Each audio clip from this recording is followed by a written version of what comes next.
Hello everybody, and welcome to the current edition of KPMG's insurance series called Inside Insurance. Today we're going to have a specific focus on ESG. My name is Jean Rea and I'm a consulting partner here at KPMG, and today I'm absolutely delighted to be joined by Sarah Moran.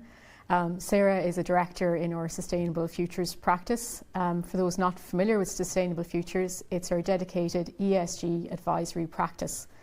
Prior to joining the firm, Sarah worked up to financial controller level for about 10 years across a really broad number of sectors, including financial services, property, private healthcare and consumer goods. And I suppose off the back of that, Sarah brings a really deep client-centric focus as well as deep knowledge of strategic and operational opportunities and challenges for various sectors. Since joining KPMG in 2016, Sarah has been focusing on ESG, decarbonisation and value creation, including helping many clients stand up their programmes in this area. So Sarah, absolutely delighted to have you with us today. We'll start with, I suppose, quite a basic question. So ESG, CSRD, EU taxonomy, lots of acronyms flying around, and we're starting to hear a lot more about them now. But I suppose at a high level, can you explain what they are and why we're starting to hear so much about them right now? Yeah, no worries, Jean, and delighted to be here today. Interestingly, ESG is not a new term. So it was first referenced back in 2004 in a UN report, Who Cares Wins. And really, since then, our climate has continually changed, as has our economy and society. And essentially, in today's world, there are four main drivers to the ESG agenda. So we have regulation. So as you mentioned, the CSRD, or the Corporate Sustainability Reporting Directive, and the EU taxonomy. So these are two complementary directives coming out of the EU, and really for market participants to demonstrate their ESG credentials. Worth noting, the EU taxonomy is science-based, so it's quite binary and really focusing on achieving a Paris-aligned low emissions pathway in the future. We also see the climate topic echoed globally in the international IFRS sustainability standards. So really it's not just an EU-centric agenda at the moment. Then we can see within supply chain, that's a second driver. So large corporates, many are setting net zero targets, often to 2050.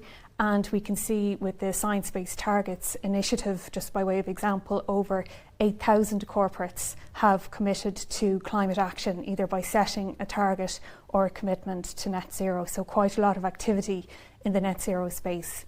So we've touched on regulation and supply chain, then what about sentiment and the Gen Zs and the millennials? Yeah, so here we're seeing that these generational cohorts, they place a different value on what constitutes good business practices. And this deals with both people and planet, right? And an interesting survey in 2024 showed that 2 out of 10 of those generational cohorts have already changed jobs to align to their environmental values, and 1/4 are planning to do so. These cohorts as well, they research the businesses that they purchase goods from, and they also demonstrate a willingness to pay for sustainable products. And then I suppose the last driver is really from the finance sector.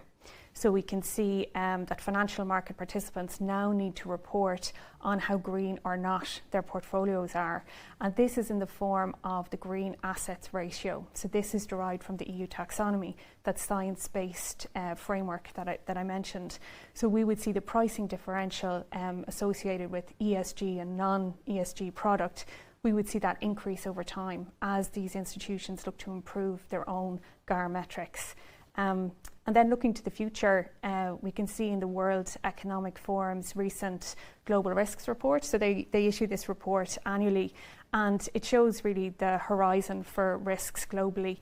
We can see that in the 10-year horizon, 7 of the top 10 risks are centred around environmental and social themes and topics. And we can see that the remaining 3 actually relate to technology. So misinformation, cyber and AI. Risk is actually a good segue. So I suppose the central bank last year would have published their guidance in relation to climate change risk. And we've heard, I suppose, the kind of reporting lens of CSRD, but obviously a lot of insurance firms are trying to deal with both of these together, right? So I'm just wondering what your views are in terms of trying to tackle both in tandem. Yeah, absolutely. It can seem overwhelming, but when you take a step back, ultimately there are points of commonality between these frameworks and requirements, and the CSRD itself is centred around 10 ESG topics, and organisations need to conduct an assessment to determine which of those 10 topics are relevant or material to their business. We're helping clients across all sectors, and without exception we find that climate change is falling out of that assessment as a material topic. If that topic is material to your business, you need to conduct a scenario analysis assessment. And scenarios are not predictions or forecasts of the future. They're really a set of assumptions that represent a potential future state. And businesses need to, under the CSRD, assess their business model under two different scenarios or potential future states. So a low emissions pathway that's aligned with the Paris Agreement, and this was where organisations and countries committed to curbing the increase in temperature by end of century with reference to pre-industrial levels to well below 2 degrees, which is with a stretch ambition to curbing that temperature to 1.5 degrees Celsius. So we see that's our 1.5 degree target. So the first ask of the CSRD is to assess your business under that pathway. In that pathway, there's a lot of policies to decarbonise our economy, but we do achieve that decarbonisation, and that reduction in emissions results in a reduction in temperature and a consequent reduction in physical impacts. The CSRD also asks businesses to look at a counterfactual whereby we don't achieve that reduction. So the language is a high emissions scenario, which is by extension a high temperature scenario. And in this scenario, we don't impose the policies to decarbonise our economy. However, we do see amplified physical risks because the temperature increases over time. So there are the two pathways that the CSRD asks organisations to assess their business under. There is a phase-in option for up to 3 years that businesses can avail of before they need to quantify those particular impacts, but they do need to qualitatively assess what the potential impacts could be. The Central Bank of Ireland then also ask insurers to qualitatively assess the impact of climate on their business through a materiality assessment. That's the language there that's used. And essentially the outputs of that exercise determine the level of quantification and the number of scenarios that a business will need to assess its business model under. And essentially how we help clients to meet these two frameworks and guidance in tandem is we extract metrics from publicly available scenarios or data sets, and we use those metrics to qualitatively assess the business model under the different scenarios. And it should be noted that there's time horizon differences between the requirements. However, we just splice at the relevant time horizon at the time stamp using these metrics. So you can essentially kill two birds with the one stone across the two requirements. And then as a next step from that, those metrics can be used to either quantify climate risk as needed or can be used as KRIs or key risk indicators to embed into the enterprise risk management framework. Yep, all very complex. But as you say, good overlap between the two. I suppose there's, as you say, there's a lot in it, right? There's materiality, there's temperature pathways, qualitative, quantitative. So Sarah, what are the main challenges facing insurers as they look to understand the potential impacts of climate, of ESG risk? I think it's an important consideration with ESG that it also brings opportunity, not just risk. And some of those opportunity lies in new products and new markets as our economy and society evolve to accommodate our changing climate.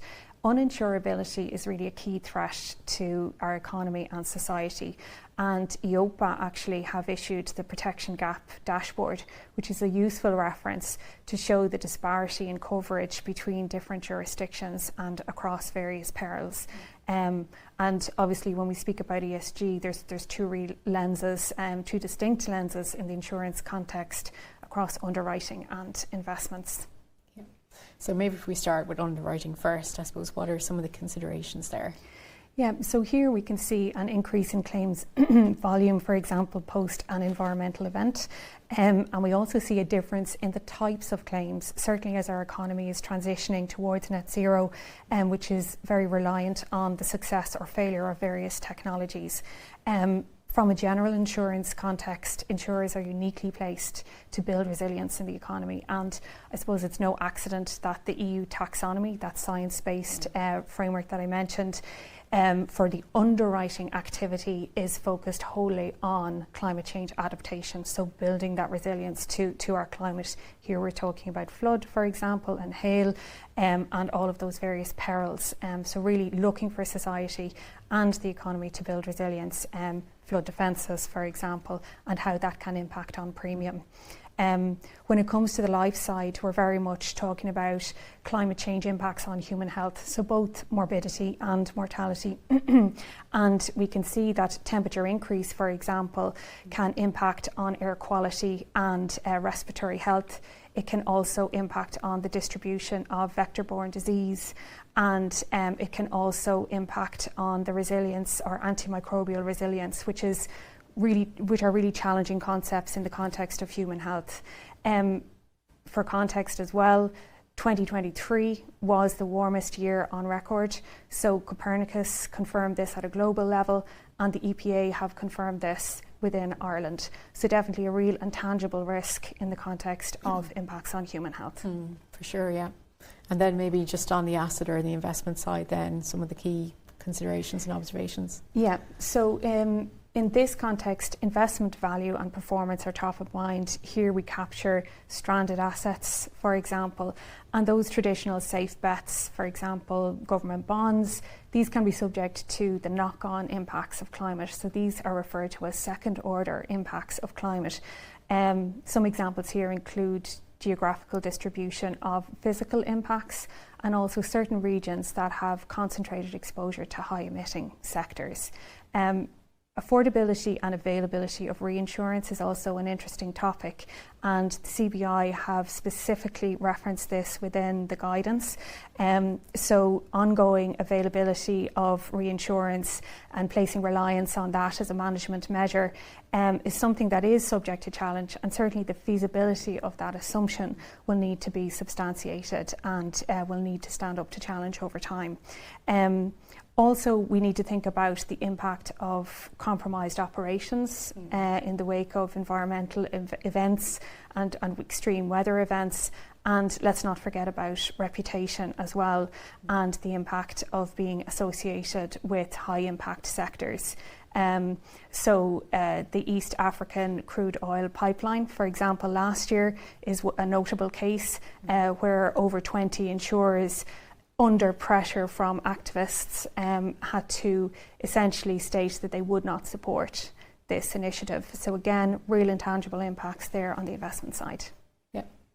So thanks a million, Sarah. Really, I suppose, fascinating discussion. We started with CSRD and EU taxonomy and we ended up with a pipeline. So really broad and really interesting discussion. I suppose just before we wrap up, I suppose if you had one key takeaway for the audience today, what would that be?